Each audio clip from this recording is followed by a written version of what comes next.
ഇന്ന് നവരാത്രി 2ാം ദിവസം. പതിവ് പോലെ തന്നെ 4 മണിക്ക് എഴുന്നേറ്റു, പഠിച്ചു.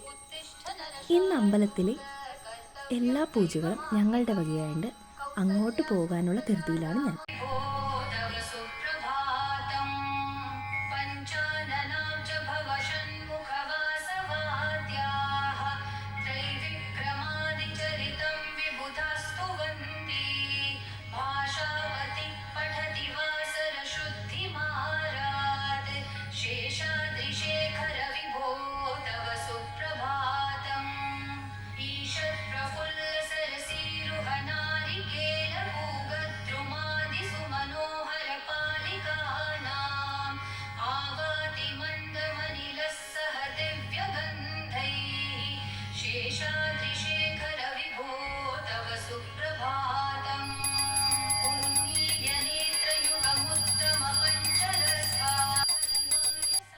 പൂജയെല്ലാം നടത്തിക്കഴിഞ്ഞ് നല്ല ചൂടുള്ളൊരു ചായ കുടിക്കാം എന്ന് കരുതി. പഠിക്കുന്നത് കൊണ്ട് തന്നെ ഉറക്കം വരാതിരിക്കാൻ ഇടയ്ക്കിടയ്ക്ക് ചായ കുടിക്കുന്നത് എനിക്ക് പതിവാണ്. പാല് തിളപ്പിച്ചു.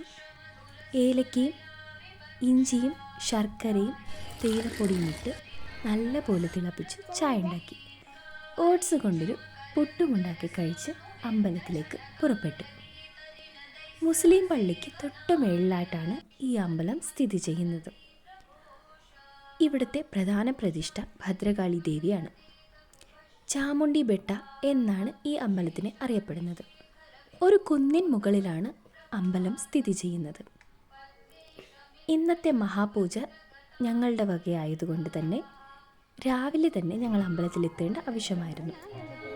കൂടാതെ ഇന്നത്തെ ദൈവത്തിന് ഉടുപ്പിക്കുന്ന സാരി എൻ്റെ വകയായിരുന്നു. അതുകൊണ്ട് തന്നെ പൂജാരി വരുന്നതിന് മുന്നേ തന്നെ നമ്മൾ അമ്പലത്തിൽ എത്തേണ്ടത് അത്യാവശ്യമാണെന്ന് കമ്മിറ്റിക്കാർ നേരത്തെ അറിയിച്ചിരുന്നു. നല്ല പ്ലസൻ്റ് ആയിട്ടുള്ളൊരു ആംബിയൻസ് ഉള്ള അമ്പലമാണിത്. യാതൊരു പൊല്യൂഷനോ ശബ്ദങ്ങളോ ഒന്നും തന്നെ കേൾക്കാനില്ലാത്ത നല്ല ഒരു കാലാവസ്ഥയാണ് അവിടെ ചെന്ന് കഴിഞ്ഞാൽ.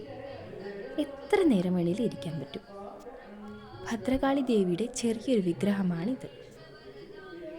കെടാവിളക്കിലേക്ക് എണ്ണ പകർന്നുകൊണ്ടും അത് എരിഞ്ഞുകൊണ്ടും എപ്പോഴും ഇരിക്കുന്നത് കാണാം. അലങ്കാരങ്ങളൊന്നുമില്ലാത്ത ദേവീ വിഗ്രഹം. ആളുകളെല്ലാം വന്നു തുടങ്ങുന്നതേ ഉള്ളൂ. സാരി കൊടുക്കുന്നതിന് മുമ്പ് മഡ്ലക്കി കൊടുക്കേണ്ടത് അത്യാവശ്യമാണ്.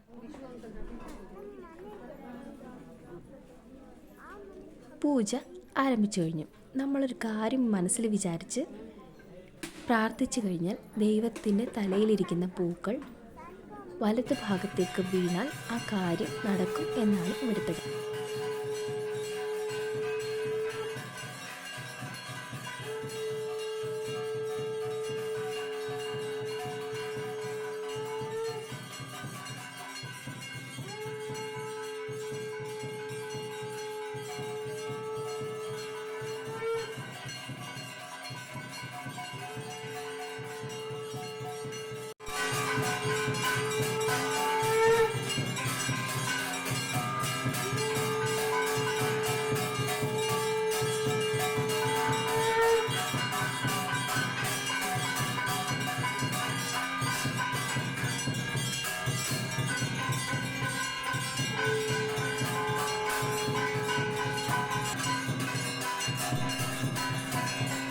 മംഗളാരതി നടന്നുകൊണ്ടിരിക്കുകയാണ്.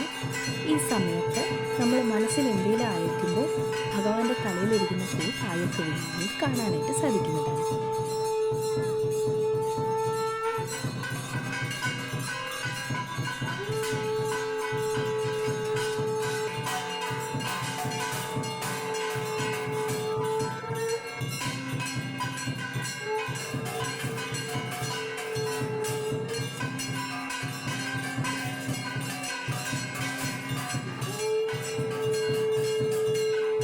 പൂജയെല്ലാം കഴിഞ്ഞ് ഭക്ഷണവും കഴിച്ച് വീട്ടിലേക്ക് മടങ്ങി.